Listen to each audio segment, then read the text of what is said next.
May 4th, 2021. Let the record show that all commissioners are present. First item up is the order of business.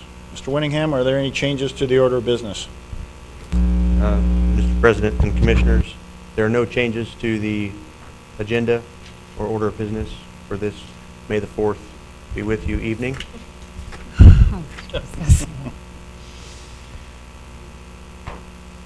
There are no changes. Are there any questions for Mr. Winningham on the order of business? Mr. President, I'll move to approve. A motion to approve by Commissioner Frederick, Second. second by Commissioner Sobeluk. Any discussion? Hearing none, all in favor of the order of business as presented, state aye. Aye. Opposed, same sign. Moving into the consent agenda, are there any items on the consent agenda that commissioners wish to discuss?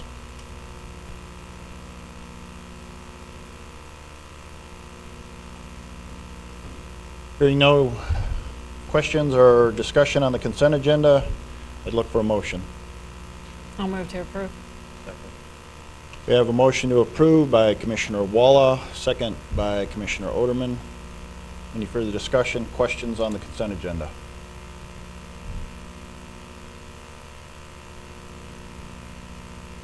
Hearing none, we'll vote. Ms. Walla, Aye. Mr. Oderman, Aye. Mr. Frederick, Aye. Mrs. Sobeluk. Aye. Chair votes aye. Motion carries. We'll move into administration and finance. And we have a few proclamations this evening. So,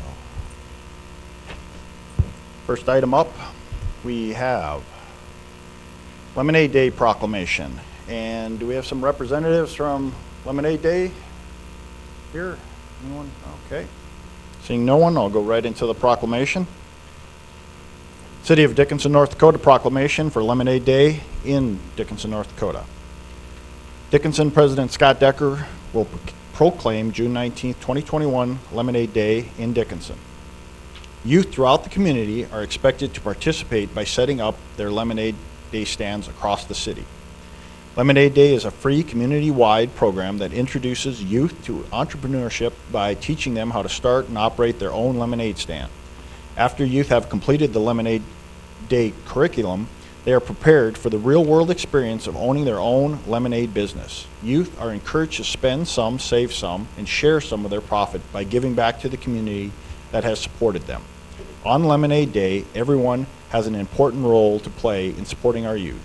Whether you're mentoring a youth, hosting a stand, or purchasing lemonade, the entire community can be involved in supporting our young entrepreneurs.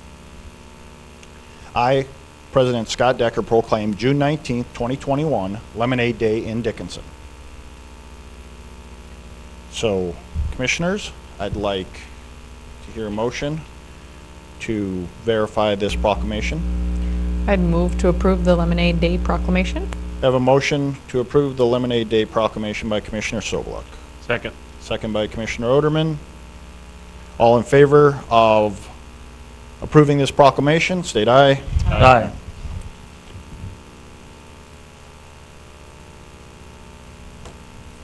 Down to Mr. Winningham. Our next proclamation is Public Works Week. And Mr. Zuroff, do you have any comments before I read the proclamation on Public Works Week? Yes, President Decker and Commission. This is an annual Public Works Week, May 16th through May 23rd. Public Works operators and individuals and provide services for the community. This week we don't have a lot of public participation. We are attending the Touch the Truck, which is a local event for 15th, with 4 vehicles and have some goodies and trinkets for kids to come. So we're participating in that, and then we will have an employee appreciation on May 20th in the afternoon. So that's how we're participating this week. Good deal. I'm hoping that the Touch a Truck thing is a big deal. I know I've lived in other communities and the Touch a Truck was big, and when I lived on Fort Benning it was Touch a Tank. So kids got a little more excited for that. We're Tanks excited. We're going to bring a big snowplow truck, a motor grader, a a recycling truck and then our new elevator cameras to the event. So we're- And I think police and fire are both participating also, so it should be a pretty good day for the community, so. We'll jump right into National Public Works Week proclamation. Whereas Public Works professionals focus on infrastructure facilities and services that are of vital importance to sustainable and resilient communities and to the public health, high quality of life, and well-being of the people of Dickinson. And whereas these infrastructure facilities and services could not be provided without the dedicated efforts of Public Works professionals, who are engineers, managers, and employees at all levels of government and the private sector, who are responsible for rebuilding, improving, protecting our nation's transportation, water supply, water treatment, solid waste systems, public buildings, and other structures and facilities essential for our citizens. And whereas it is in the public interest for the citizens, civic leaders, and children in Dickinson to gain knowledge of and to maintain an ongoing interest and understanding of the importance of public works and public works programs in their respective communities. And whereas the year 2021 marks the 61st annual National Public Works Week, sponsored by the American Public Works Association, Canadian Public Works Association. Be it now resolved, I, Scott Decker, President, do hereby designate the week of May 16th, from May 16th through May 22nd, 2021 as National Public Works Week. I urge all citizens to join with the representatives of American Public Works Association, Canadian Public Works Association, and government agencies in activities, events, and ceremonies designed to pay tribute to our public works professionals, engineers, managers, employees, and to recognize the substantial contributions they make to protecting our national health, safety, and quality of life. And I would look for a motion approving this proclamation. So move. Motion by Commissioner Frederick to approve. Second. Second by Commissioner Walla. All in favor, state aye. Aye.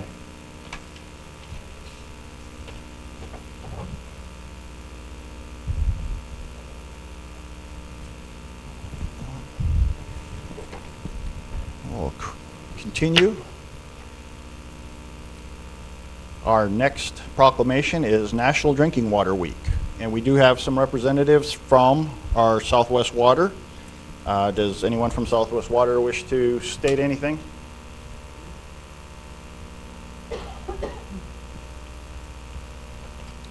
Thank you, Mr. President. Mary Mousen, Southwest Water Authority. I'm pleased to be here with all of you today, and thank you for using some of the best drinking water anywhere in the world. We all know how important and vital drinking water is. This is National Drinking Water Week. AWWA, American Water Works, as well as other entities such as Southwest Water Authority, do recognize this as an opportunity for us to say thank you to our employees. Thank you to our board members. Your board members are here today, both Larry Bars and Jason Benz. They represent the City of Dickinson on our board of directors. You know, it's award-winning. We've won international awards on drinking water quality and taste, and we're just here to serve and pleased to be with you today. So thank you, and thanks for the proclamation, and celebrate by lifting a glass of good quality drinking water. So drink out of the tap, not the bottle. Good idea. Thank All right, you. thank you. We will proceed with this proclamation. The City of Dickinson, North Dakota proclamation. Whereas water is our most valuable natural resource, and whereas water from Southwest Pipeline Project and the Southwest Water Authority delivers public health protection, support for our economy, and the quality of life we enjoy. And whereas any measure of a successful society, low mortality rates, economic growth and diversity, productivity, and public safety are in some way related to access to safe water. And whereas Southwest Water Authority and the Southwest Pipeline Project play a critical part in the consumer's health, hygiene, and hydration, and public awareness of the importance of safe tap water is essential to supporting and sustaining this resource. And whereas we are all stewards of the water infrastructure upon which future generations depend. And whereas each citizen of our city and all of Southwest North Dakota is called upon to help sustain our water resources by educating themselves about their drinking water, by practicing water conservation and getting involved in local efforts to protect our sources of water from pollution. And the Southwest Pipeline Project and the Southwest Water Authority further promote there when you need it. Now therefore, be it resolved that by the virtue of the authority vested in me as president of our city, I do hereby proclaim May 2nd through the 8th, 2021 as Drinking Water Week. And I would look for a motion on this proclamation. Move to approve. A motion to approve by Commissioner Oderman, Second? second by Commissioner Sobeluk. All in favor, state aye. Aye.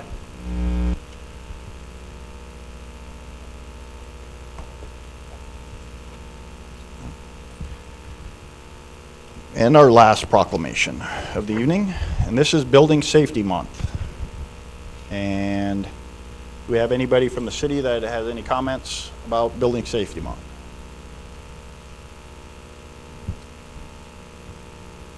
No one? I'll move into the proclamation.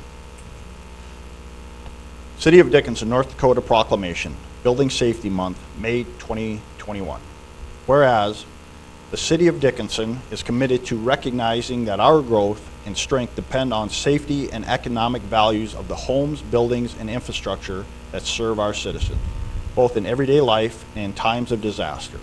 And whereas our confidence in the resilience of these buildings that make up our community is achieved through the devotion of vigilant guardians, building safety and fire prevention officials, architects, engineers, builders, tradespeople, design professionals, laborers, plumbers, and others in the construction industry who work year-round to ensure the safe construction of buildings.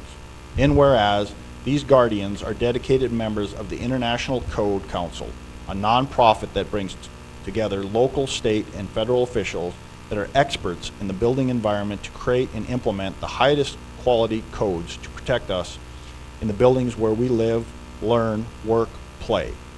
And whereas our nation benefits economically and technologically from using the international codes that are developed by a national voluntary consensus codes and standards developing organization.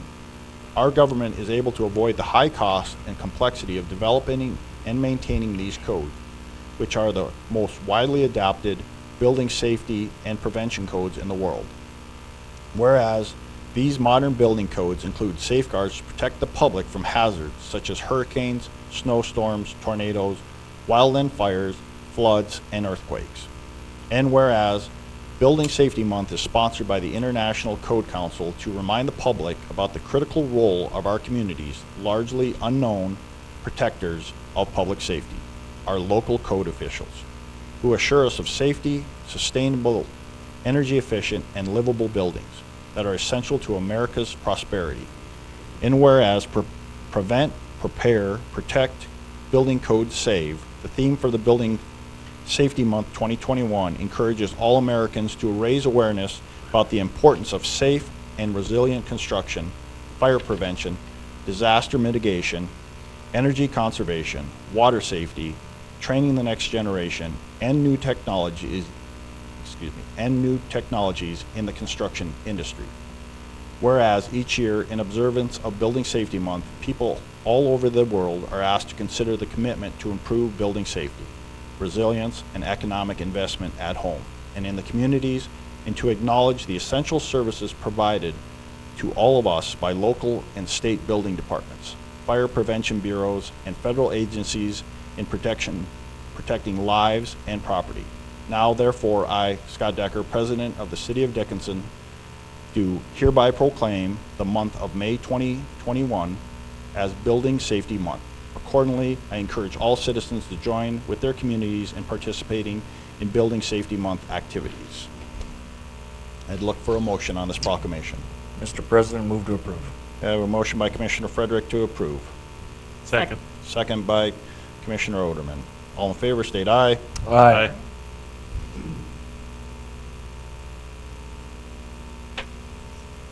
Mr. President, You need a drink after all those proclamations? I need something. We're going to need a 5-minute recess. But you know what? I timed it out perfectly. It is public hearing, or it is the public hearing, public comments portion this evening. It starts at 4:45. So first item up, City Administrator Winningham, we have some employee appreciations. President and Commissioners, I'm yielding the floor right now to Police Chief Dustin Dawson.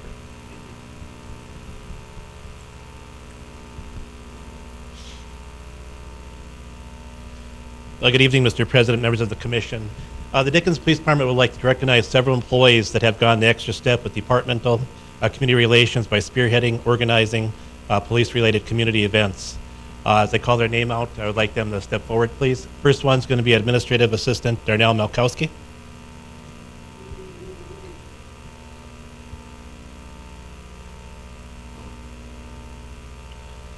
Darnell Malkowski earned this recognition by exceptionally performing her duties as an administrative assistant while going the extra step in department community relations by spearheading community police events. Your dedication to the Daddy-Daughter Dance brings great credit upon you, your teammates, and the City of Dickinson. This time I'd like to thank Darnell Malkowski for her hard work. I believe the Daddy-Daughter Dance went on year 12 or 13, is that correct? Year 12 this year, and it's been started out as a one-evening event and extended into a two-evening event several years ago. So this is a well-attended event within our community, and we certainly appreciate Darnell's hard work in organizing this event every year. Thank you.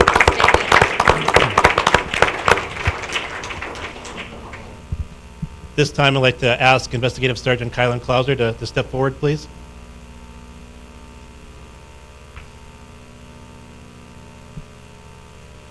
Kylan Klauser earned this recognition by exceptionally performing his duties as an investigative sergeant while going the extra step in departmental community relations by spearheading community police events.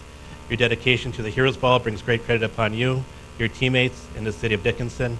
We greatly appreciate all the hard work that Investigative Sergeant Klauser has done with the Heroes Ball. We had some challenges with COVID over the last couple of years, but this event continues to grow, and his dedication and hard work to this event definitely shines professionally, not only on him, but also the Dickinson Police Department. And I'd like to thank Kylan for his hard work with this event.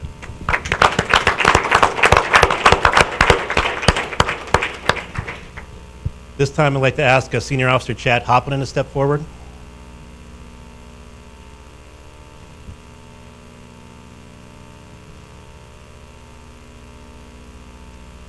Chad Hoppinen earned this recognition by exceptionally performing his duties as a senior officer, while going the extra step in departmental community relations by spearheading community police events. Your dedication to the Skate with the Cop greatly credits upon you, your teammates, and the City of Dickinson. The Skate with the Cop was in its second year this year. It's another event that has greatly grown within our community and gets excellent community response. And I'd like to thank Chad for all his hard work and dedication to organizing this event.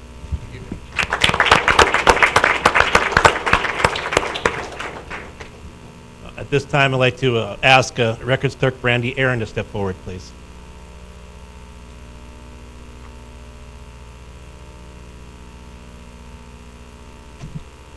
Brandy Aaron has earned this recognition by exceptionally performing her duties as the records clerk while going the extra step in departmental community relations by spearheading community police events. Your dedication to the Daddy-Daughter Dance and the Heroes Ball brings great credit upon you, your teammates, and the City of Dickinson. I would like to personally thank Brandy for all her hard work for both of these events. It's greatly appreciated. Thank you, Brandy. Thank you. And thank you all. I mean, as a city, we really appreciate all your hard work. I mean, it's above and beyond what is expected, but we really appreciate it. So thank you so much. All right, we have a little bit of time before our 5 o'clock public hearing. So we'll move into item B, which is the Chapter 2 Ordinance Amendment, and this will be handled by Museum Director Furman.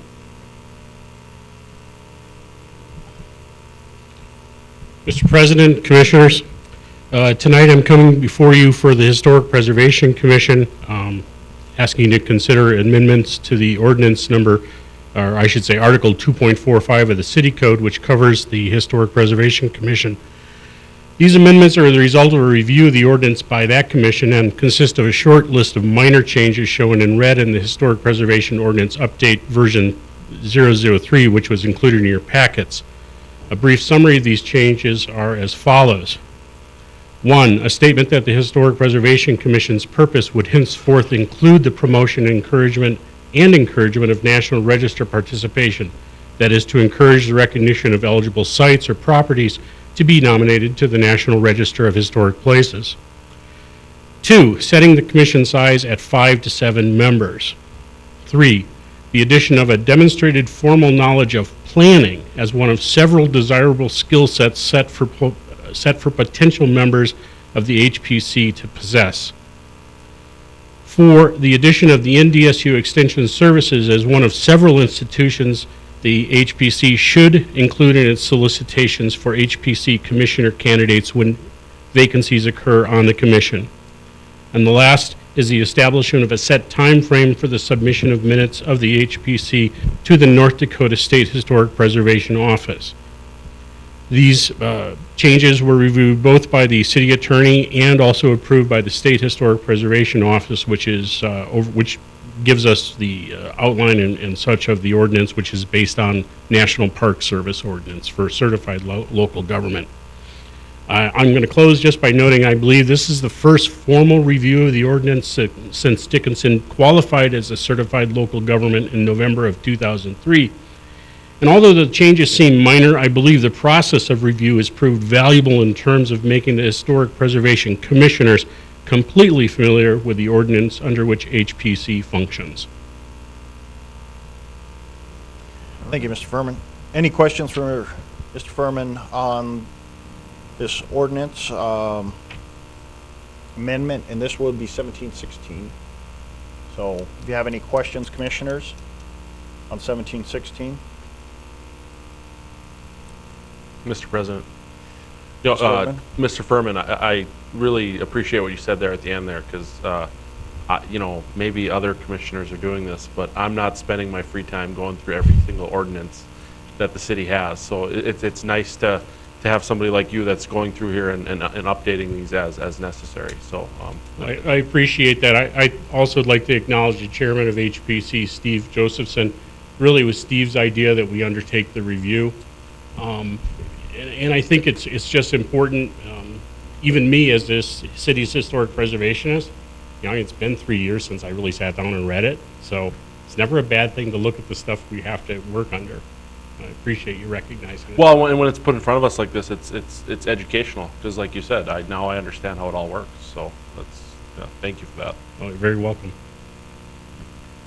Are there any other questions or comments for Mr. Furman?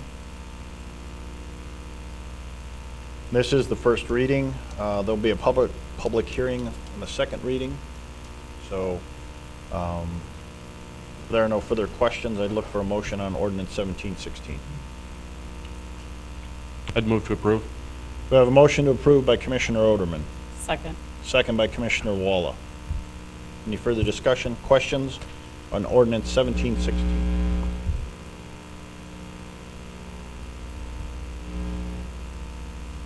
Hearing none, we'll vote. Mr. Oderman? Aye. Ms. Walla? Aye. Mr. Frederick? Aye. Mrs. Sobolek? Aye. Chair votes aye. Motion carries. Thank you. Thank you very much. Next item up, we have a job description, environmental compliance specialist, and this will be handled by our HR coordinator, Nominuk.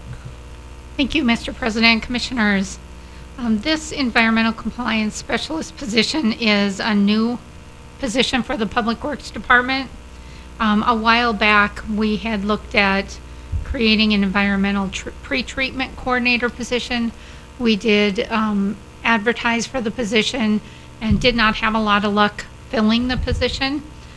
So that kind of sparked Director Zuroff's into looking a little bit further and doing a little more research in the needs of the departments and the need for this position.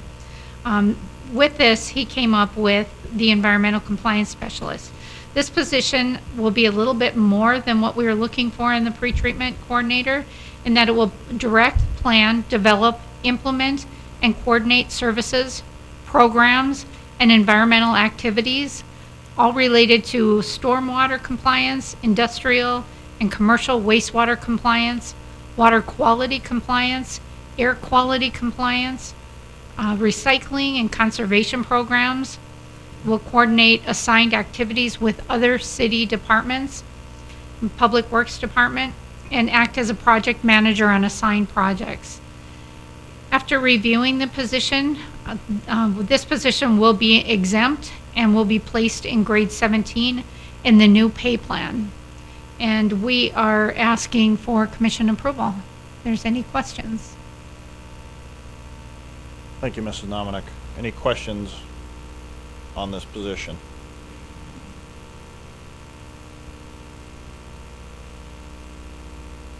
We're asking a lot of one person here. We're having issues finding somebody for just the water. Now we're gonna tack on a multitude of other tasks also.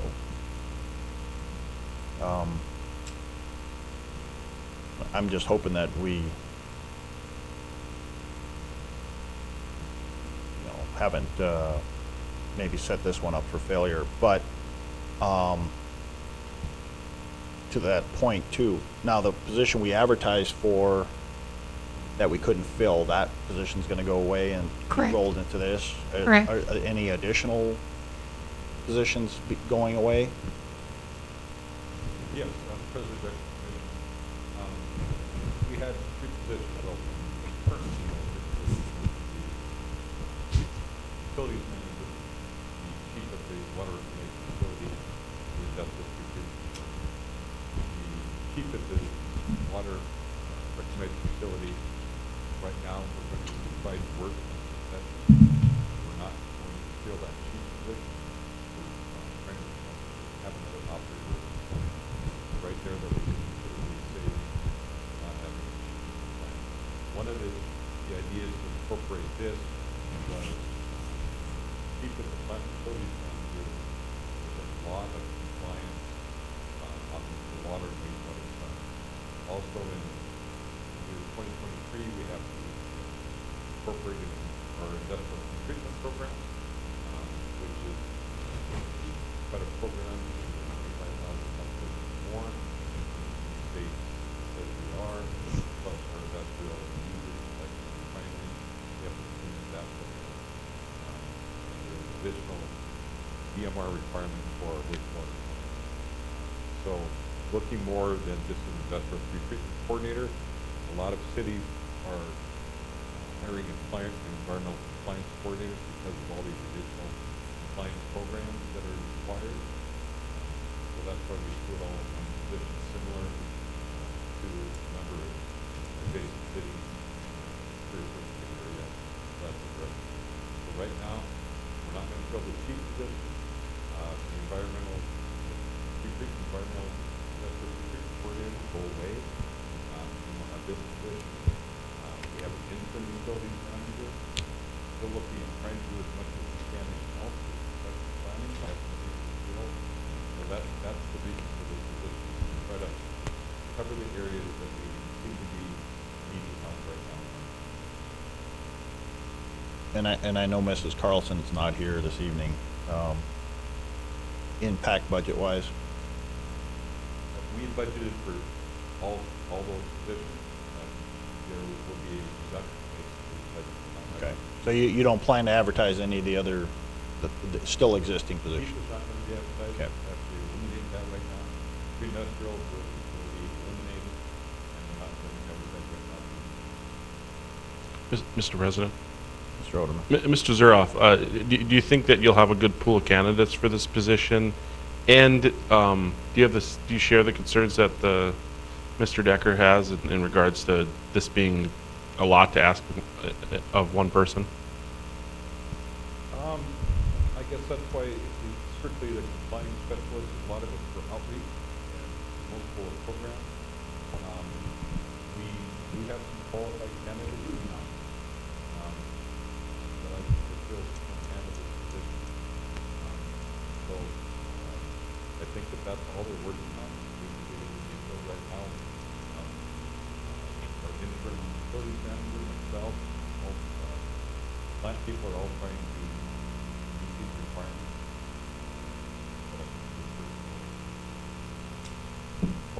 honestly, if it's too much, we back off. I can sure help it. We'll try to spread our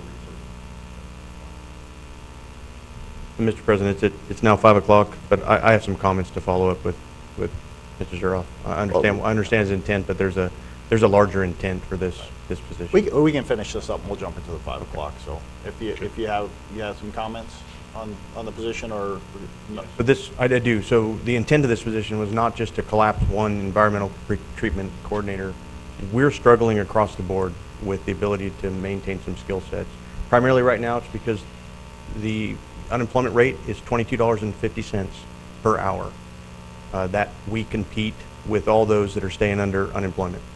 Most of our jobs do not reach $22.50 per hour. This is one of those positions where we're asking for a higher level skill set, 4-year degree that has 2 years worth of environmental specialists. And essentially, yes, it's the city's requirement. Right now we're covering that through a contract. We want to reduce that contract and then hire somebody that's willing to come to the city.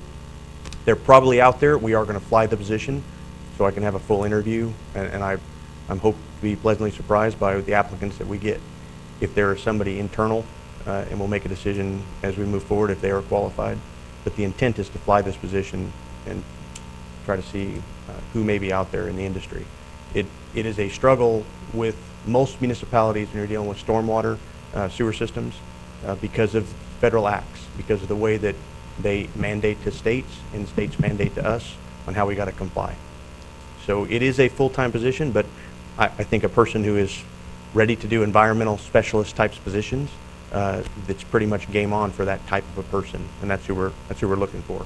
Somebody who enjoys reading the Federal Clean Water Act, who enjoys reading DEQ site with North Dakota, and enjoys essentially keeping us compliant with all those rules and laws. Thank you, Mr. Winningham. Any further questions?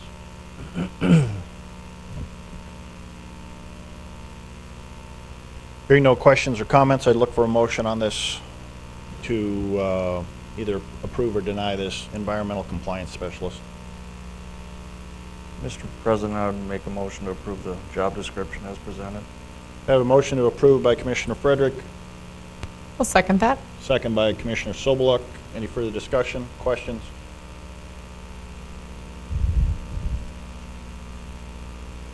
Hearing none, we'll vote. Mr. Frederick? Aye. Mrs. Sobeluk? Aye. Ms. Walla? Aye. Mr. Oderman? Aye. Chair votes aye. Motion carries. We'll jump to our 5 o'clock timetable, and this evening we have Tri-Energy Cooperative, CEO Henley Venice.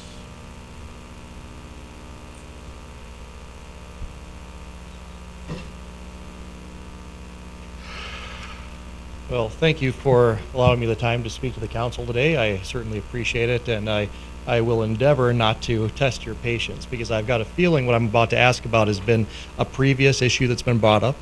So please forgive me. I'm new to our company, and right now we've got a location on Museum Drive that's undergoing renovations, and one of the things that is being discussed right now is whether to add additional cooler space. And from what I understand, the alcoholic beverage license for commercial off-sale may be restrictive toward a convenience store environment. And I was hoping to get some clarity on that today. I had reached out to the city administrator and assistant administrator to try to get a feel for what the considerations are and what to expect with an application so that we can complete construction at the location.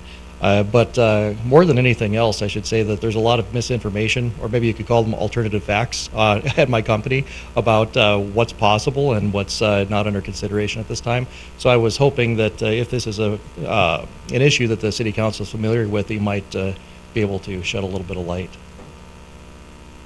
Currently, we don't allow liquor sales in convenience stores. Okay. No, that's helpful. I think the way the assistant administrator put it is that there's not a current designation for it, but it sounds like it's restrictive in your guys' ordinances then. That is correct. Okay, thank you. Do you expect this is something that'll be up for consideration at any time? I think if it was brought by a group of individuals, I've been on the commission for 6 years. Mm-hmm. It's been brought forth 3 times Mm. to change our liquor ordinance. Okay. So, as but the face of the commission has changed since I've been here in 6 years, so completely changed. I'm the oldest one now, so before that was not the case. So I think there is an interest by convenience stores within the city to once again approach the commission and staff to see if it's something we would like to look at again. So I'm not going to say that it's not. My personal opinion, I'm always up for discussion, and it usually turns into a very vigorous discussion amongst business owners and license holders. So I wouldn't say that it's not something that, but you know, there's 4 other commissioners besides myself. So I can imagine it's a contentious issue, so I appreciate you making the time today to provide a little bit of background on it. If it was brought up for discussion at a subsequent meeting, is there a proper channel to go through to make a proposal that way? I think contacting Mr. Winningham to set up a meeting to discuss, you know, what you would want in your facility. I mean, everybody has different ideas, and we've in the past we've entertained just beer wine license for convenience stores. That didn't go very far, but there wasn't a whole lot of. Commissioner Frederick, you can maybe refresh. The last time we had that, there was 4 stores, convenience stores that were looking at that time. I think it was, 3 or 4. 3 or 4. Yeah. So it wasn't like the bulk of them were here. I think we had, like I said, 3 or 4 looking to do what you had in mind, but it was just the beer. I think it was beer and wine at that time. There wasn't anything else. There's no hard liquor. You know, we've talked about this on many occasions, and extra distribution points for alcohol sales we have a lot of liquor stores for a town this size already, so I don't think it's been seen as very favorable. At least I haven't seen it as hugely favorable from the feedback I've got, so it's going to be, you're going to get some pushback, obviously. So sounds like an uphill battle. Okay, well, that's great. I appreciate the history and the disposition on it, both. I'll talk to Brian about it a little bit over the course of the next month, and if it seems like something that is going to be a good use of the council's time, then we'll pursue, and if not, thank you for your time today. Thank you. Thank you. Mr. Neer, I'd just like to make some comments, because I apologize we didn't get a chance to have a lot more conversations on this. Our code currently is under review, as with all of our ordinances when we adopt into the municipal code. They're always under review. Essentially, that's our duty, to make sure that those ordinances fit what's happening out in the public. And so we are business friendly, and we also want to make sure that when we do look at the alcoholic beverage part of our code, you can review that. You go to our website, you can pull that alcoholic beverage portion of our municipal code, and it details and essentially adds what we're supposed to do and not do with alcoholic beverages. We are capped right now with population based on our current code. If the census numbers do come out in the next month or so, and it shows that we have an explosive, bloom in the population, then every 3,000 members of our population, then we can look at doing larger licenses for that category. There's also an intent as a staff study to figure out if we wanted to add a class.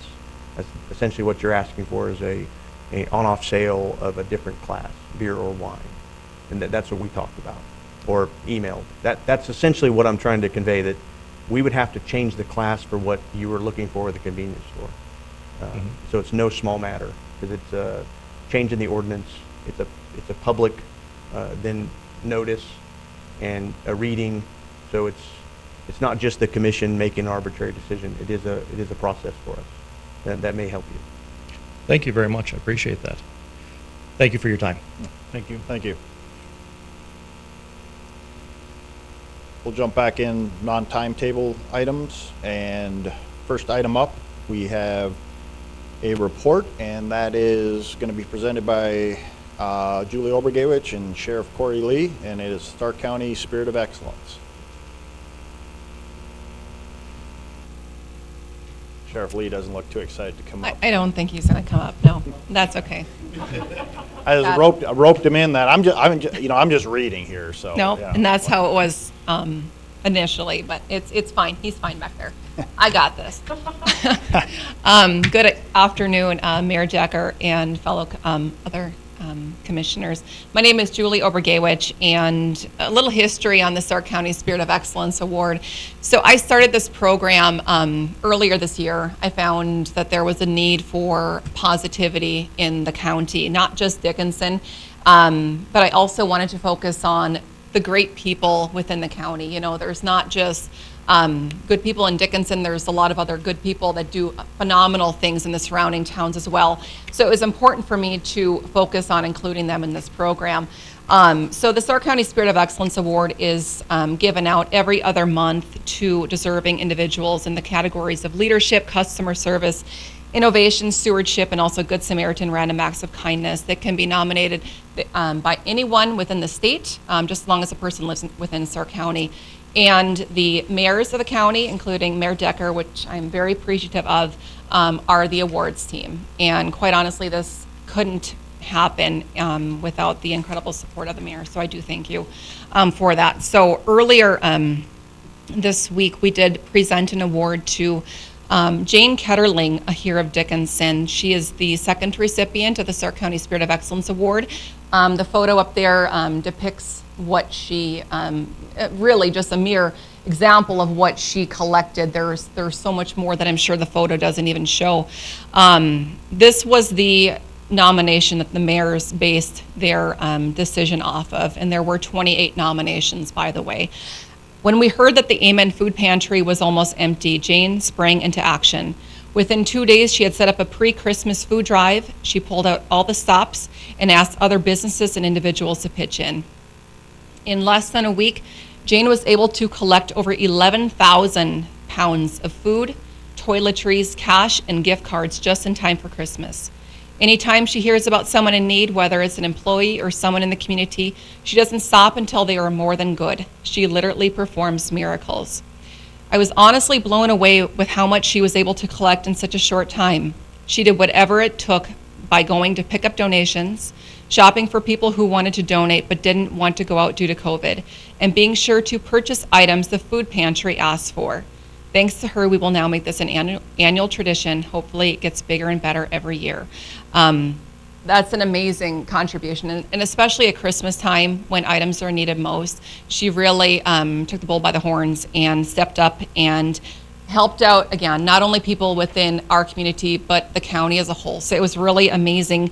Not only did she receive a very nice plaque, but also she received about $500 in donations from area businesses within the county. When I started this program, it was important for me to include area businesses to kind of inspire the Shop Local feature as well. So a lot of businesses have chipped in, and we've had really great support, again, not only from the mayors, also from the many businesses within Stark County, and the Sheriff's Office has been very invaluable to this program as well, so I do thank them. Our next award will be in June, and we've already received about 4 new nominations, and they're awesome. I'm the only one that sees them prior to the mayor seeing them. I remove all the names. It is not a popularity contest. That is the furthest thing that I wanted with this program. They base their decision based off of the acts done by these individuals, which it should be. And so it's really nice to highlight, again, the people of Stark County. We have a lot of great people here, and I'm happy to be part of this program and get to come up and recognize them. So that's what I wanted to share with you today. Well, thank you so much, Julie. And like Julie says, you know, we start with 28, and I think there was 13. We whittled it down to 13 that morning. Yep. And then we had to go from 13 to 3. 13 to 3. And I mean, it's tough. I mean, there's so many deserving people. Mm-hmm. And it really is a great thing that, you know, you guys have set up and through Stark County Sheriff and getting everybody together. There's a lot of deserving people out there. It's tough when you get down to those final 3. I mean, it's tough even with 13. Yep, and the Whittle cool it thing that too far. is that it keeps growing because anyone who isn't selected for 1 month gets carried over into the next Right. upcoming month as well. So the batch is getting, it's going And- to get and- harder for you. Yeah, and the amount of items donated from all the businesses, it really is amazing. I mean, so just to show their appreciation for these individuals. Yeah, But thank you very much. thank you. Thank you, Joe. And you too, Sheriff Lee. So we'll move into our 5:15, and that'll be handled by Planning Director Hadley. We have a public hearing on a PUD plan unit development for the Patterson Lake area. Yes, thank you, Mr. President and Commission. This item would be the first reading of ordinance 717, and it's actually a public hearing. It was heard at our April 21st meeting at the Planning Commission. There was no one in opposition to it. The Planning Commission and staff would recommend approval. I believe Mr. Kramer is here. This project has been going on for a number of years. The PUDs are being put in place, so it legitimizes the development that's been out there and allows people to purchase those properties and move forward. So with that, it is a public hearing. Staff and the Planning Commission would recommend approval of the first reading. And if you have any questions, please. The first two items are the same. They're just disjointed because they're not adjacent to each other. There's a separation, so. And this is 1717. It is, sir. 1717, ordinance 1717. Any questions for Mr. Hadley before he steps down? Or Mr. Kramer, he's in the audience? Like Mr. Hadley said, this has been going on, and Mr. Kramer, you can, 2, 3, I know I've maybe 4 years in the process. It has been a process. And when the federal government's involved, it always is a process, so, but I'm glad we're getting to this phase. Any questions for Mr. I Hadley? do have one question. Is this development, this is where houses currently are today, it's just transferring it over, it's not like a new development out at the lake, correct? That's correct. Okay, That's thank you. correct. Okay. Any other questions? Not, we'll go to the public hearing. If there is anybody from the public that has any questions, concerns, please step forward, state your name, and let us know your concerns or questions. Also, if you're watching on the internet, you can call in on the telephone and voice your concerns or questions. Area code 701-456-7006.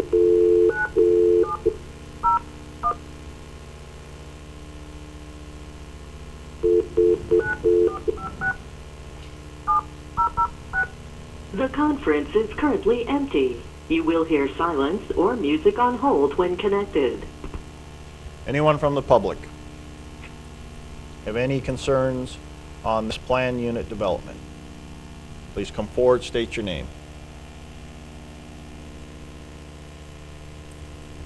If you're watching online, 701-456-7006. Anyone from the public?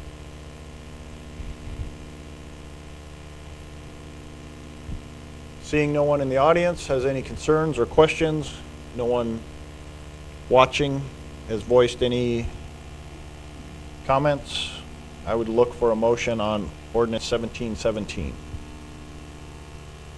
Move to approve ordinance 1717. We have a motion to approve by Commissioner Walla, Second. second by Commissioner Oderman. Any further comments, questions?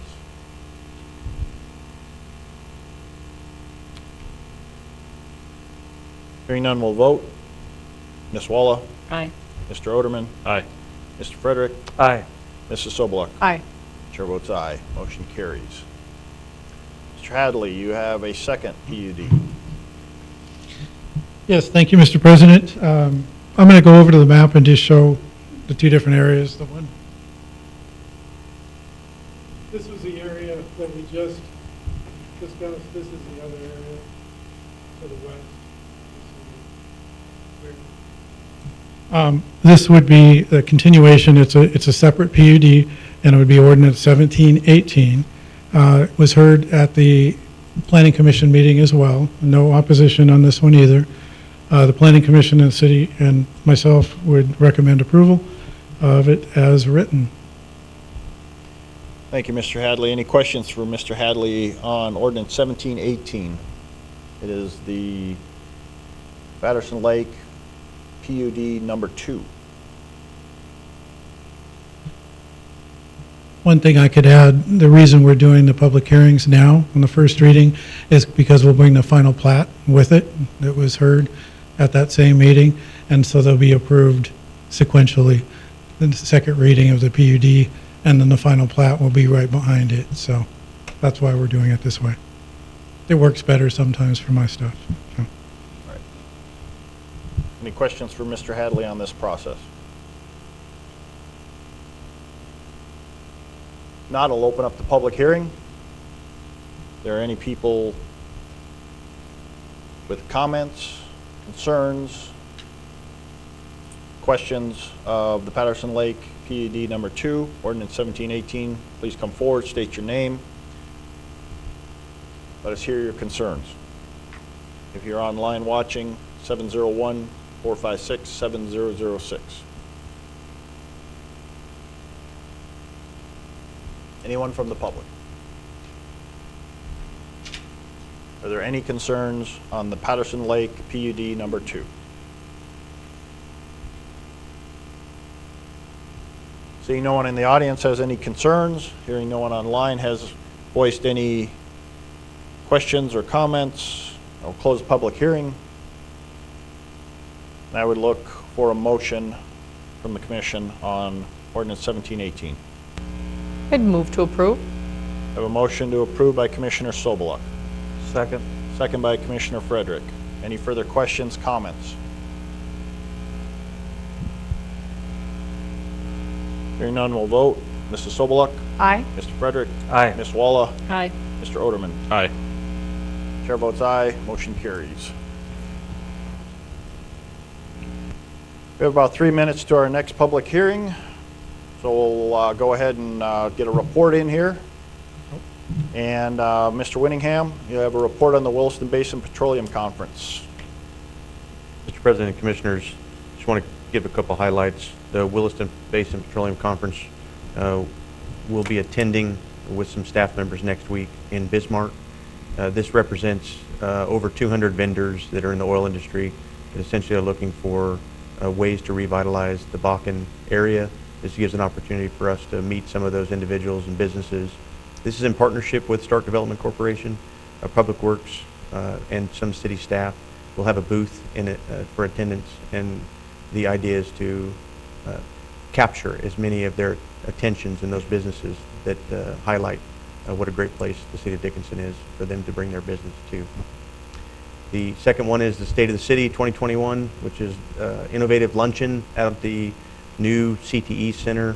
That'll be on the 20th of May. We have 16 seats available, and I just want to offer that for the commissioners to be in attendance. And it is still a work in progress for the final agenda, but it'll be a State of the City, which the staff will provide talking points to the mayor, and then there'll be a panelist group and not just speakers to be able to provide information to the public and to those that are interested in the State of the City and the CTE.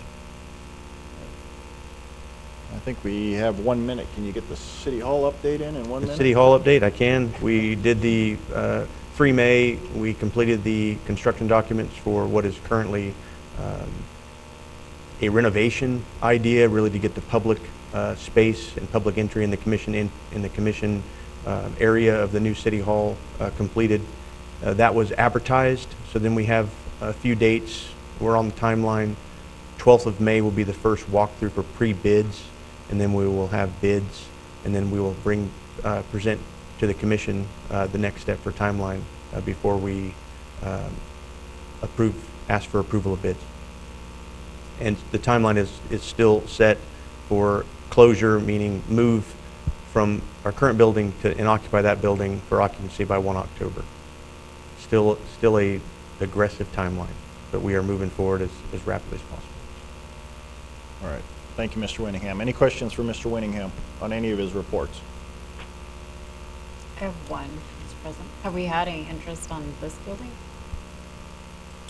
That's not ours. So- Oh, that's right. right, Never so- mind. Sorry. But it's a good question, and it's beyond me to talk about it, but we've had showings. So American Bank Center probably has. So there's activity. There's at activity. least. We have They're had coming in, they're to, kicking the tires. we've had to do some showings with the city staff. I've asked them to be very kind and offer how great I this was- building is so that we can help them sell it, I guess. I But, was asked that today and I completely, It's a good question. but now everyone knows. All right. Any other questions for Mr. Winningham? We'll move to our 525. Mr. Hadley, you're getting your walks and steps in tonight, so.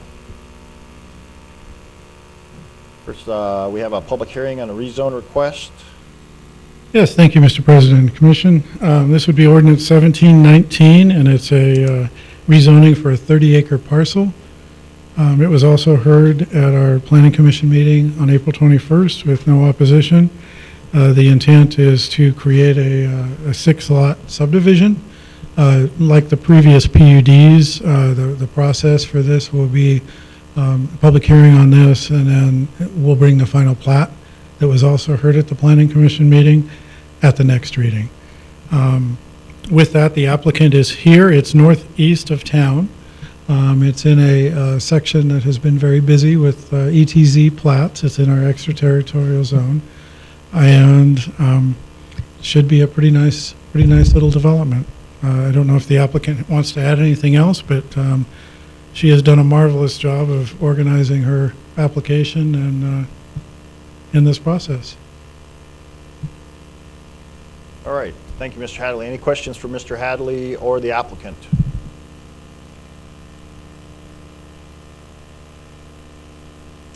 Hearing no questions from the commission for Mr. Hadley or the applicant, this is a public hearing. Ordinance 1719.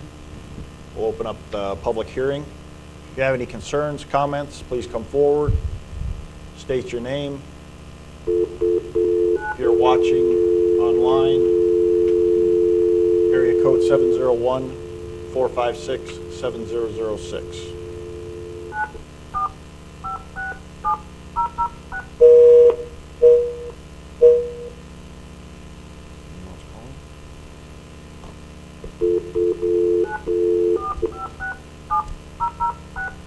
The conference is currently empty. You will hear silence or music on hold when connected. Anyone from the public has any concerns or questions on this rezone? This is ordinance 1719. Any concerns or questions? Seeing no one from the public has any questions, and hearing no one online has any concerns, close the public hearing. Commissioners, do you have any additional questions on this rezone? Not, I'd look for a motion on ordinance 1719. Mr. President, I move to approve. We have a motion to approve by Commissioner Frederick, That, second by Commissioner Soboluk. Any further questions, comments? Hearing none, we'll vote. Mr. Frederick? Aye. Mrs. Soboluk? aye. Ms. Walla? Aye. Mr. Oderman? Aye. Chair votes aye. Motion carries. Thank you, Mr. Hadley.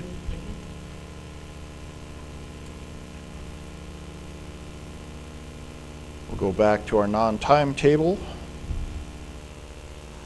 We'll move into public safety, and the first item up is the fire department monthly report. Thank you, President Decker and Commission. Tonight I'll be presenting the April report for the fire department. As you are probably aware, it's been a fairly busy month for us with how dry it is outside. So busy that I missed a couple of dates in here, so I apologize for those mistakes. But We did run 62 calls for service in the month of April, not March. That did put us at about 264 calls year to date. It's a 34% increase from last year.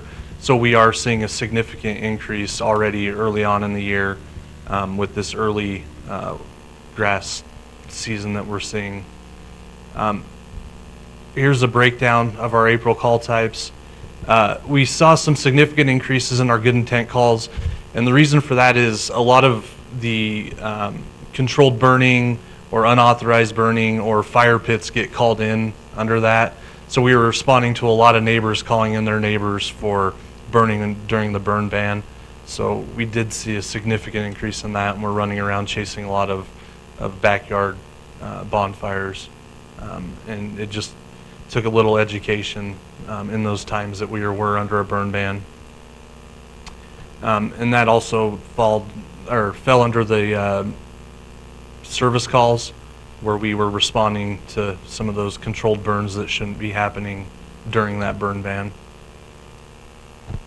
Calls by station, the majority of our calls happened on the south side of town from the freeway down. That's where a lot of our fires were happening. We did have a couple happen on the north side, but the majority of our calls did happen south of town. Our response times, we're still seeing some significant delays when we are responding from the south station to calls up north, just because of that travel distance, and we are seeing some increased traffic that is slowing us down a little bit, but we are falling pretty close to that benchmark for everything south of town. We stayed pretty busy with training, 886 hours completed in April, over several topics. We did a lot of wildland training since we're getting pretty hot and heavy with these grass fires going on. Some officer training. We certified a bunch of instructors this month, and we're finishing up our fire academy that we're doing in conjunction with the high school. That does put us at about 3,100 hours for the year so far. So we're filling our spare time with training. One thing I did want to mention is we are getting a lot of requests from our neighboring agencies asking for help, because a lot of the departments are getting tapped for resources. So I just want to make you guys aware that we are getting requested, and we are helping our neighbors as well as them helping us. So I'd stand for any questions. Thank you, Chief Prisnell. Any questions? Mr. President. Mr. Oderman. Chief, have we had any fires that have been linked back to backyard fires or anything like that? We did have one where an individual was burning some weeds that got a little out of control. Honestly, we had 3 this month that stemmed from kids playing with matches. Okay. So that's something that we're working on, a little bit of educational material and working with some of these parents to make sure that it's not happening. Do we still go into the schools and do that? Because I remember when I was in elementary school having the fear of God put into me. We do play go with into matches and burn the city down. We are still very active in the schools. We had to make some adjustments last year because of COVID.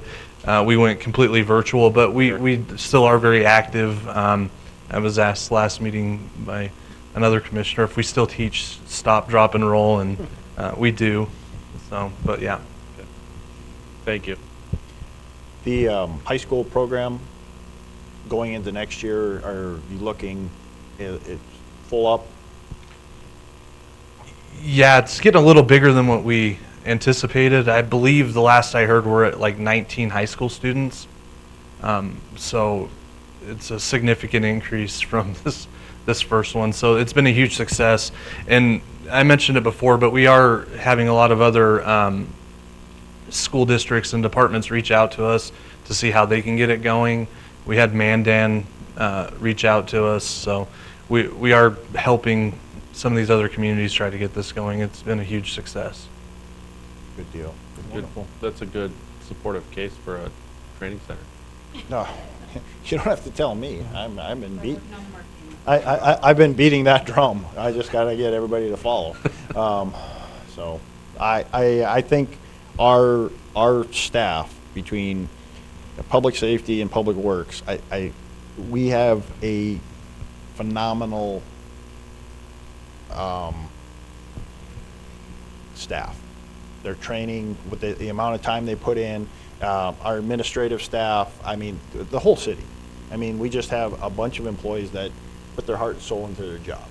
And to provide that, putting that training center out there, and that's just one aspect, and allowing our staff to develop programs like this, and they're programs that people want.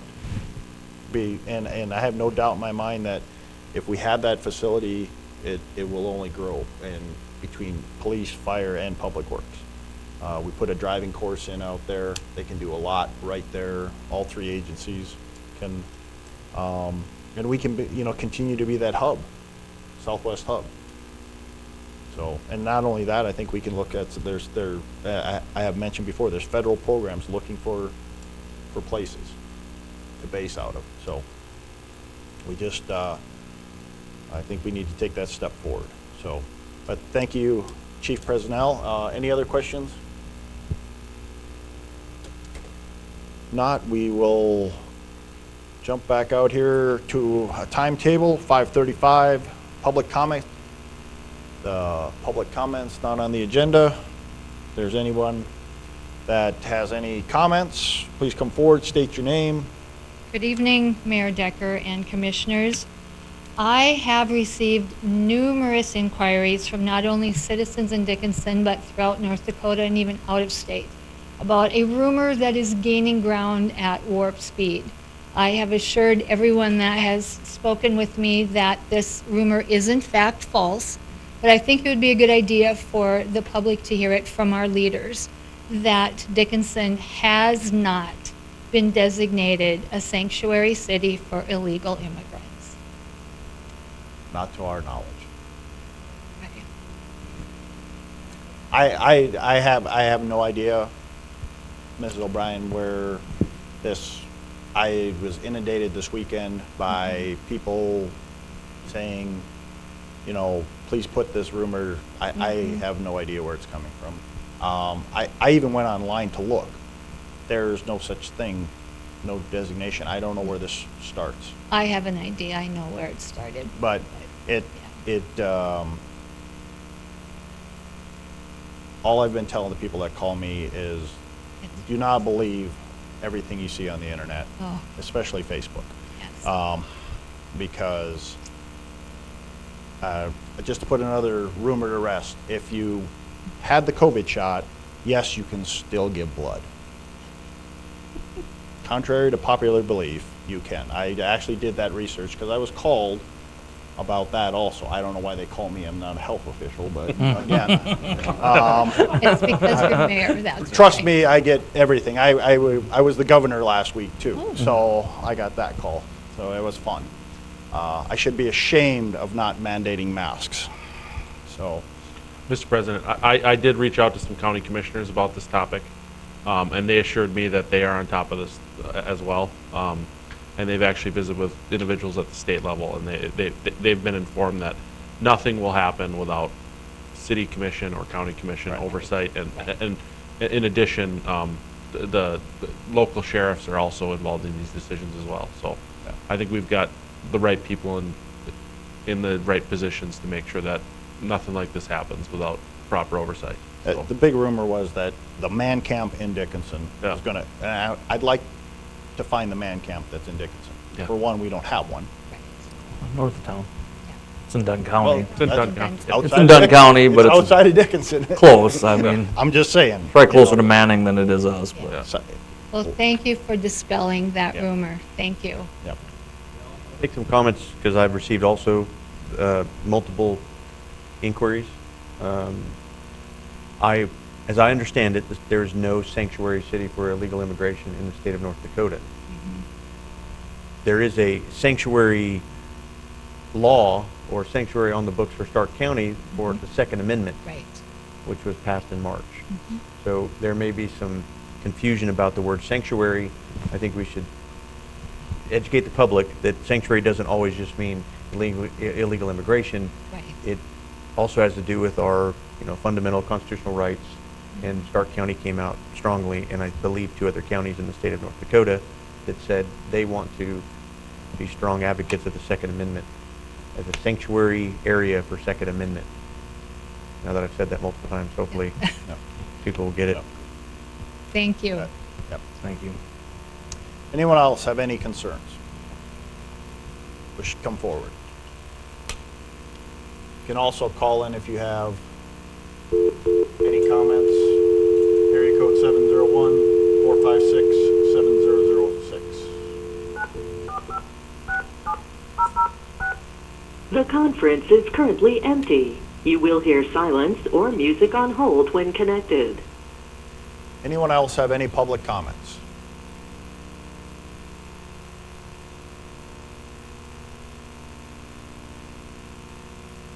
Anyone wish to comment on anything on the agenda or not on the agenda? Seeing no one has any other comments or questions for the City Commission or staff, I'll close the public comments section of our agenda. And we will move to our, if I'm correct, we go to planning. And we have a Renaissance Zone project. And that'll be City County Planner Josephson. Welcome. Good evening, President Decker, Commissioner Steve Josephson, Planner. What you have before you is a request from Don J. Paul for a Renaissance Zone project. He wishes to renovate an existing vacant building located at 341 First Street East, and that's Block 1 in the Renaissance Zone. What Mr. Paul intends to do is he has a business adjacent to it, his liquor store, Ponderosa Liquor, and he intends to take the vacant building and expand it into that location. In terms of eligible Renaissance Zone expenses for the project, it's approximately $400,000.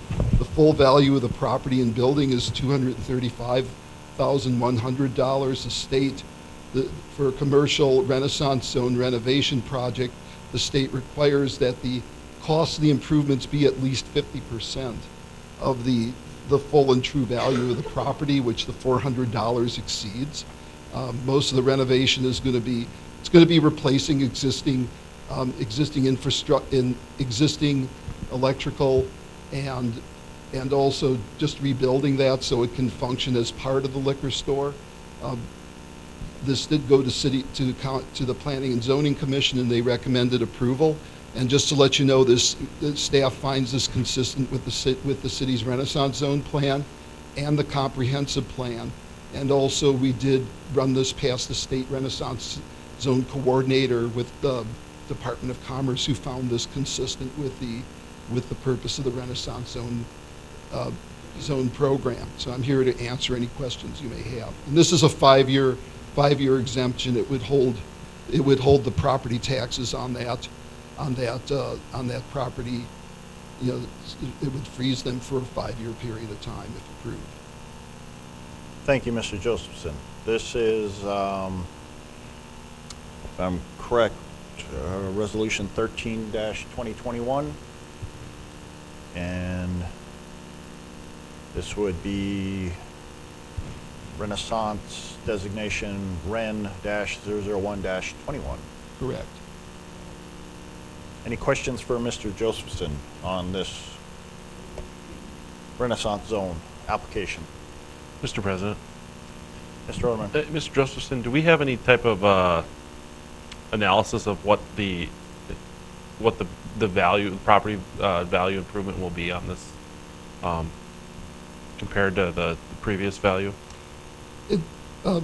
Commissioner Oderman, I did ask Joe Hirschfeld to provide that. He would believe that given the kind of renovations, it would increase it by about $3,000. Okay.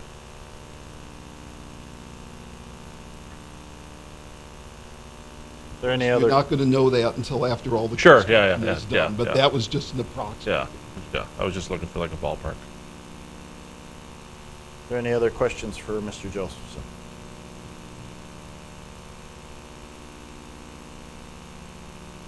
Hearing none, I'd look for a motion on Resolution 13-2021. Mr. President, I would move to approve Resolution -13, 2021. We have a motion by Commissioner Frederick to approve, Second. second by Commissioner Oderman. Any further questions, comments?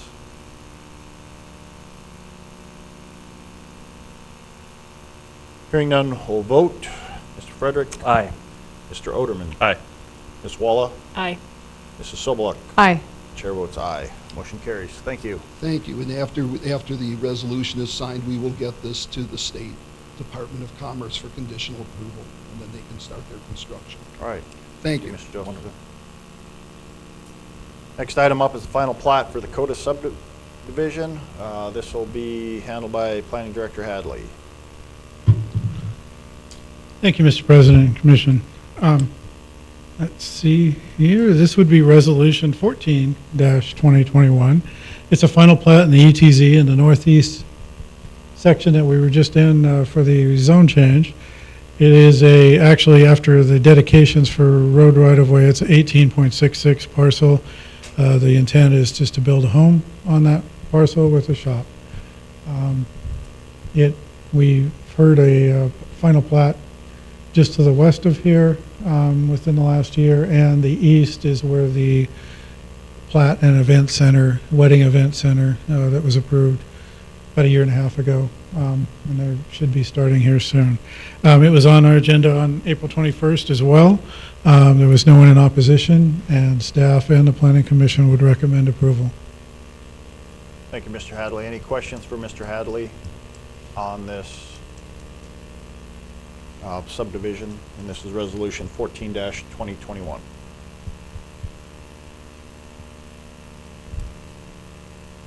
This resolution does approve the final plat. Yes. There are no questions. I'd look for a motion. Mr. President, move to approve.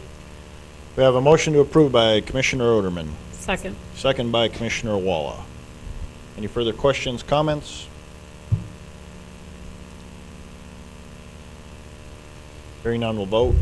Mr. Oderman? Aye. Ms. Walla? Aye. Mr. Frederick? Aye. Mrs. Sobeluk? Aye. Chair votes aye, motion carries. And you have a special use permit application from Bronco Brothers, Mr. Hadley. Yes, thank you, Mr. President and Commission. This would be Resolution 15-2021. It's to operate a extraction, mining operation, basically, if you will, for the fill soil in the area marked in red on the slide there. It's part of the I-94 interchange project and the business loop project that we have going on. They're going to take out a bunch of material, then reclaim it, bring more material back in from some of the project, and then reclaim it. And they wanted they didn't really want a year, they wanted till next spring, but it's easier to give them a year on one of these to make sure that all of the vegetation is growing and whatnot. It actually, there was no opposition. This was obviously heard at our April 21st meeting as well. No opposition from anyone. There was a question on drainage. I'm sure Ms. Marshall can go into it. They've done a lot of drainage issues and erosion control measures as far as that project. You can just drive down and see something that they do. The good portion for the city of Dickinson, in my opinion, is that when they're done with this property, it actually might behoove someone to actually develop it. They're So basically taking that hill out? Yeah. I'm sorry? They're taking that hill out? Yeah, they're taking it down. Okay. So, yeah. And, It'll be down considerably. Not completely gone, but it'll be down. and I believe the DOT approved a access point for them too, because right now there was no access to that site, so, off the highway. Yep. They will be providing an access, yes, sir. Yep. All right, are there any comments, questions for Mr. Hadley on 15-2021? This is a special use permit for Bronco Brothers. Hearing no questions, I'd look for a motion. I'll move to approve. I have a motion to approve by Commissioner Sobeluk, Second. second by Commissioner Frederick. Any further questions, comments? Hearing none, we'll vote. Mrs. Sobeluk, Aye. Mr. Frederick, Aye. Ms. Walla, Aye.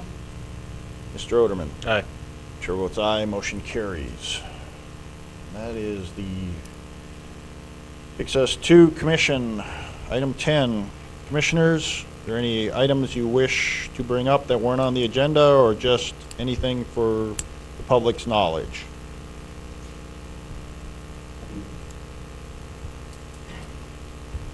Commission has no items. I'd look for a motion to adjourn.